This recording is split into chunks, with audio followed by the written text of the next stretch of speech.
Have you ever felt like you're holding on so tightly to something that your knuckles have turned white? Maybe it's a person you can't imagine life without, a job that defines you, or a plan you've meticulously crafted. We cling to what's familiar, believing that the tighter our grip, the safer we are. We tell ourselves it's for protection, for stability. But what if that safety is just a cage we've built for ourselves? What if the very act of holding on is what's weighing us down, creating a tension so deep it keeps us from moving forward? We think we're securing our world, but in reality, we're just resisting the natural flow of life, the inevitable currents of change. Sometimes, the thing we need most isn't a stronger grip, but the courage to finally open our hands. Imagine a little cloud, floating high above the world. This cloud loved the sky. It loved the vast blue canvas it called home, the warmth of the sun, and the company of the other clouds. But a fear began to grow within it, a fear of drifting away, of being pulled apart by the wind, of disappearing into nothingness. So, the little cloud decided to hold on. It clung to its small patch of sky, resisting every breeze, trying with all its might to stay whole and complete. But a strange thing happened.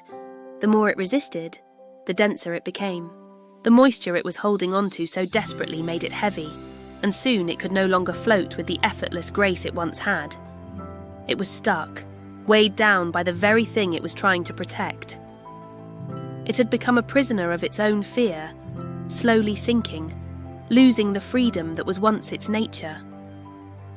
Day after day, the cloud grew heavier, its once bright white turning to a somber grey. It watched as other clouds danced with the wind, morphing into new shapes, travelling to distant horizons, and it felt a pang of longing. Its self-imposed stillness had become a burden. Then, one day, as a gentle breeze swept by, it heard a whisper, not from another cloud but from the wind itself. "To stay," the wind murmured, "you must let go.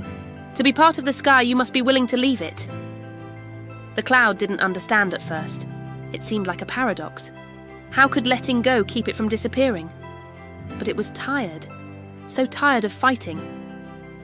With a final, deep sigh of surrender, the little cloud did the one thing it feared most. It released its grip. It let its drops fall one by one, then in a steady, cleansing shower of rain. As the rain fell, the cloud felt itself getting lighter, not vanishing but transforming. It wasn't an ending, it was a release. And as its drops touched the earth, something magical happened. It wasn't gone. It became the lifeblood of a thirsty forest, seeping into the roots of ancient trees. It became the cool, clear water of a meandering river, reflecting the sky it had once been so afraid to leave. It became the morning dew on a spider's web, sparkling like a diamond in the sunrise. The cloud realised it hadn't disappeared at all. It had just changed form. What it had perceived as its own personal end was actually the beginning of 1,000 new lives, 1,000 new stories. It was still part of the world, more connected than ever before. In that moment of release, the cloud discovered the true meaning of freedom. It wasn't about holding a fixed position or maintaining a single form. Freedom was the joy of participating in the great, beautiful cycle of creation. By letting go, it didn't lose itself. It returned itself to the whole. It was no longer just a solitary cloud, heavy with worry. It was the river, the trees, the grass, the mist rising from the valley. It was everything. It had learned that detachment isn't about emptiness, but about becoming part of a much larger story. It was the beautiful truth that to truly be, you must be willing to become. The sky was always its home, but its purpose was to touch the earth.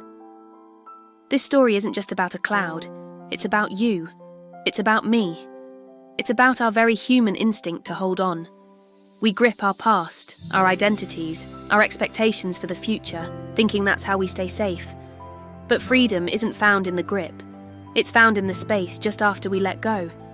You don't lose the things you release. They don't just vanish. Instead, you transform them and they transform you. The love you let go of becomes a lesson in compassion. The dream you release becomes the fertile ground for a new, more authentic one to grow. Like the cloud, when you finally surrender, you become lighter. You are still part of the same sky, the same universe, just in a new, more expansive form, ready to nourish the world in ways you never could have imagined when you were so busy just holding on. Trust the process. Trust the release. Your freedom is waiting on the other side. Thank you so much for spending this time with me today. If this message resonated with you, I'd be so grateful if you like this video and subscribe to the channel for more reflections like this one.